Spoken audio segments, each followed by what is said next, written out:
Yo, it's Elut, and welcome back to my Forced Units Only hard mode run of Radiant Dawn. We are at Part 3, Chapter 1 now, which is the second map with all of the Grail Mercenaries forced. So same group as last time, same deal, no prep screen or anything. And the only thing we do in the base is trade over the steel bow. I think I mentioned that in the previous video. But we do it now just so Shinan has more options. Doesn't really matter though, because pretty much whenever he fights, he's using a killer bow.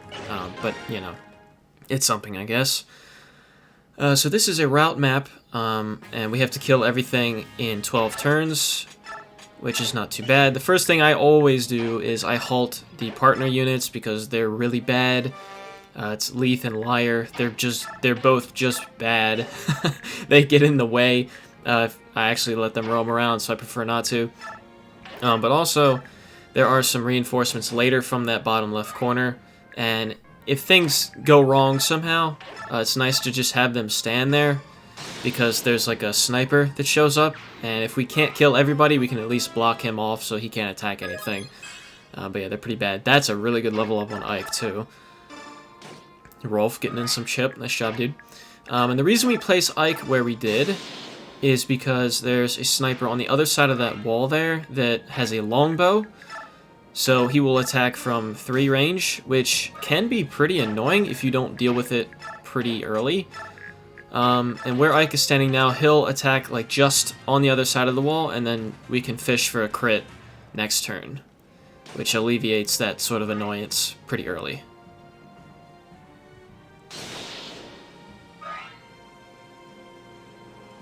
There he is right there.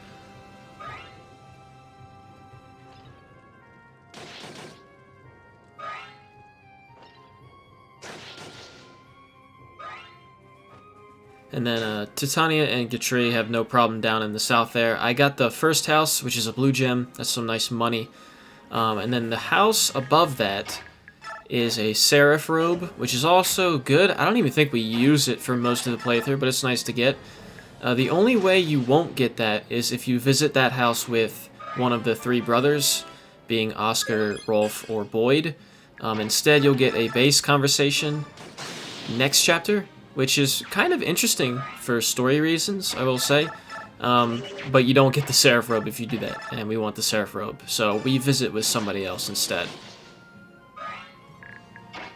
But yeah, as you saw, Shinan took care of the longbow sniper. He has like a 40-ish chance of crit over 2 attacks without bond supports. Like, we could have potentially shoved Rolf up 1, and then that's like +5 or +10 crit or something like that, if I recall. But it's already so reliable anyway. It's just nice that he's gone. And then for now, we're just kind of combining for kills and things like that. I think here we heal Oscar just in case he gets hit. I believe he dodges anyways. And then what we're going to do is essentially send Ike, Mia, and Titania to kill stragglers around the map, and then have the main crew sort of back where we started. And then here, Titania not doubling all of the Armor Knights, so I can't kill 2 this round, which is unfortunate, but they're not at any risk or anything like that.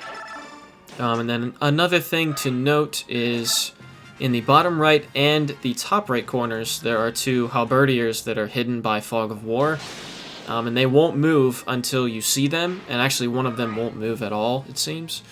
So if you're not aware of them and you don't find them before, you know, the turn counter is up, then that's a game over. Also, Ike standing in that spot is nice because the mage has to attack him at 1 range. A little bit of multitasking there, always nice.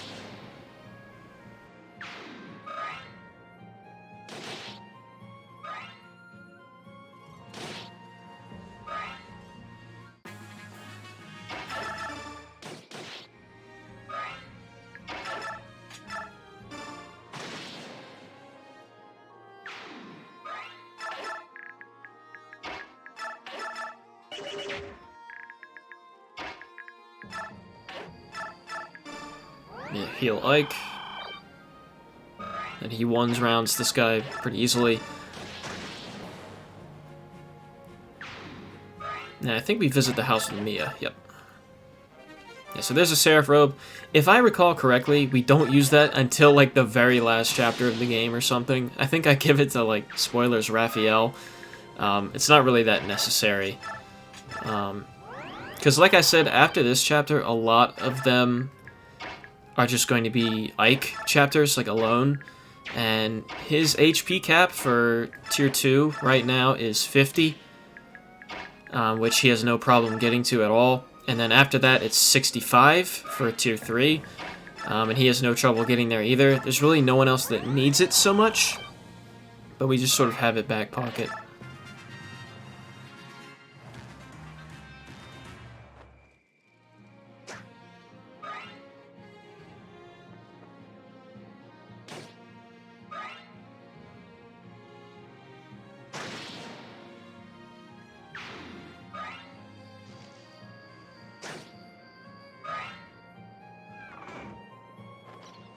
Okay, and there's a whole squad that just showed up too.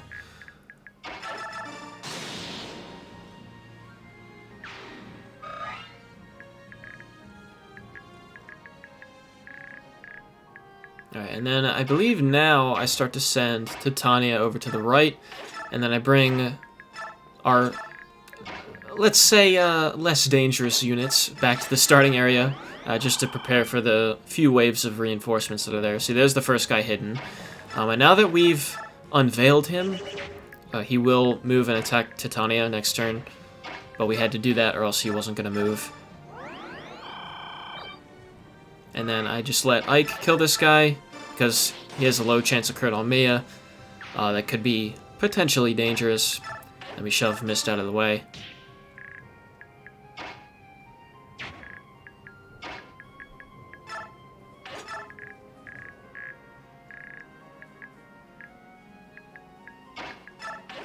And I never know what to do with Rhys. I actually kill Rhys off in this too, which is kind of funny.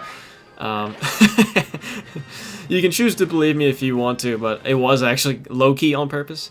Because there's a point where I'm like, Oscar could use some healing. It'll probably kill Rhys though, and I still did it anyway. So, you know, choosing Oscar over Rhys is not a hard choice for me. I fucking love Oscar. That dude is cool. Oh yeah, so that guy moves. Very nice. Here's the first wave. One of these guys has a 2-range option, so we have Shinin deal with him. And of course, on brand with the crit. Very nice. Then the other guy just kind of gets... just kind of gets surrounded a bit, you know. Unfortunate.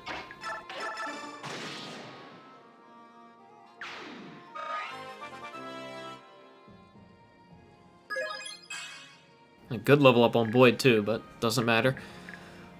And I think Oscar, yeah, kills this guy. Nice, man. And then we leave Rhys here. I think this is where Rhys dies. I'm just like, fuck it. Rather Rhys die than Oscar. That's my dog. We actually leave Gatri there. Mia takes care of the mage. She doesn't 2-shot, but again, adept and or crits, she does both. So, pretty cool. And then there are a few weapons up at the top that you do have to be wary of. The boss, which we cannot see currently, has a killer lance, which could potentially be bad. And then the other armor knight up there has a horse slayer, which can be bad for Titania.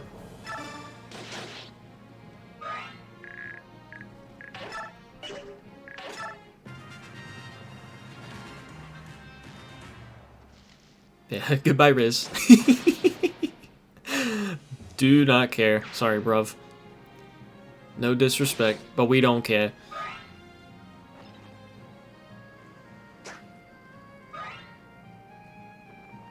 Okay, and then this reinforcement squad. The Swordmaster can be a little scary for a few of our units if we don't kill him. Which is why I leave the partner units there, because if they somehow just barely kill the Swordmaster, then we don't have to worry about the archer. We can just put someone in front of him to stand there, and then he can't move. But I think we actually end up killing all three. We get a little bit lucky, which is nice.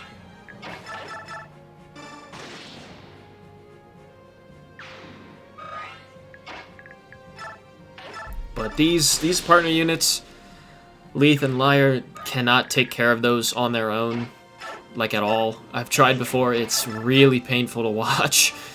Do not recommend that in any sense. Not good. But that's all the reinforcements, I believe, for the rest of the map. I don't even think there are any more up top. I think the boss has already spawned, but it might be next turn. We're pretty close to finishing, regardless. Yeah, and then, like I said, this guy right here is a Horse Slayer, so we have Ike sort of take care of that, slowly but surely. And that damage is just not worth it, I'm sorry. But we put her there.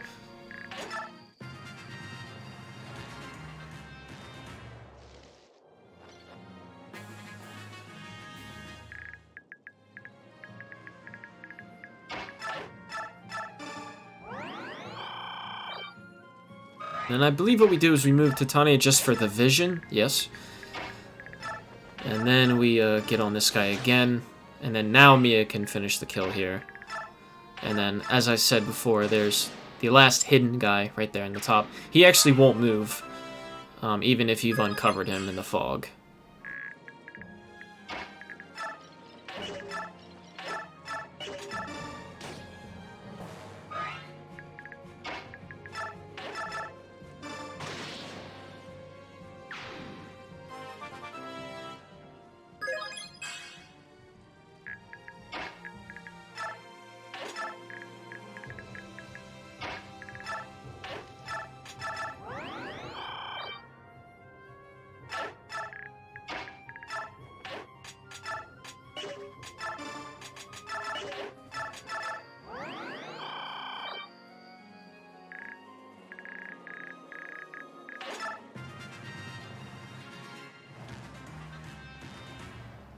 Alright, and there's the boss.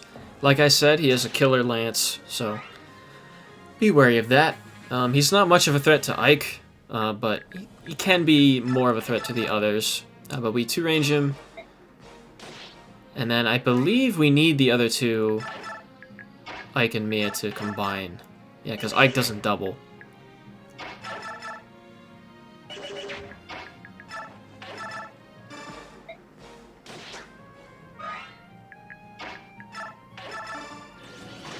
Yeah, that's like really all the major threats out of the way.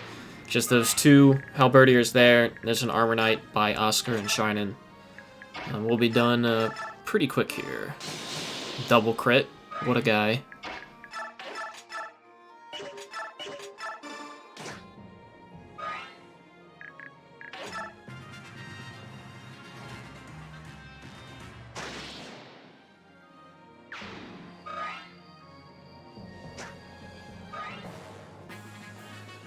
Alright, and then finish it out. Mia kills this guy, and then Titania chips the last hidden enemy, and then Ike gets the kill. And that's pretty much it.